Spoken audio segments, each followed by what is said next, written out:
Elena Rybakina versus Aryna Sabalenka is the final for the Ladies Australian Open for 2023, and both ladies have been super impressive to get to the final stage. Sabalenka started the tournament off as the number 5 seed and would take on Martincova in the first round, and this was no problem for Sabalenka, winning in straight sets 6-1, 6-4. In the second round, she'd take on the boogie woman Shelby Rogers, who had beaten big names at slams before, but again, no problem for Sabalenka, getting through in straight sets 6-3, 6-1. In the third round, she'd take on former doubles partner and number 26 seed Elise Mertens, and again, Sabalenka super impressive, getting through in straights 6-2, 6-3. In the fourth round, she'd take on her toughest opponent yet, the number 12 seed Belinda Bencic, and after a very close first set, Sabalenka got through in straights again, winning 7-5, 6-2 to advance to the quarterfinals of Australia. Sabalenka would take on the unseeded Vekic in the quarterfinals, and after a long first set, Sabalenka would eventually get through in straights 6-3, 6-2 to get to another Grand Slam semi-final. In the semi-finals, Sabalenka took on the unseeded Lynette, who had been the surprise of the tournament, and after a close first set, Sabalenka got the job done in straights, winning 7-6, 6-2 to make it to her first ever Grand Slam final. In the first round, Rybakina came in as the 22nd seed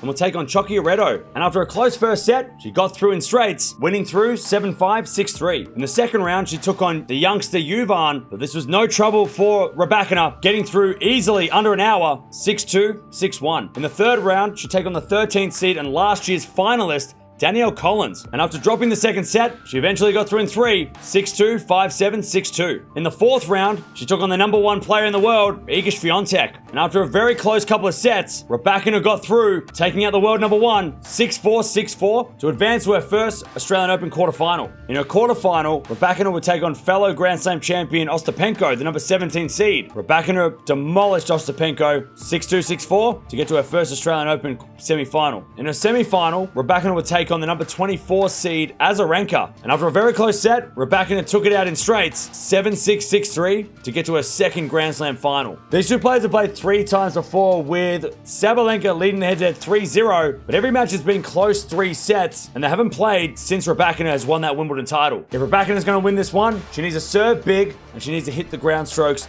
wider and wider. We know Sabalenka does have a little bit of a similar game to Azarenka, and the more you make Sabalenka move, the harder it's going to be for her to take over the baseline. If Sabalenka is going to win, it's about taking over the baseline, just like what Rybakina is going to do to her. These ladies are so similar in styles that the game plan will be pretty similar. This is a very fun final, and it's going to be a very big serving final. I think we're going to get a lot of close games here and maybe some tie breaks as well. I'm going to go with Rybakina in 3 sets. I think she's going to win her second Grand Slam. Sabalenka's had a great run, but Rybakina's been here before. But let me know down in the comments below, who is going to win the Australian Open for the ladies?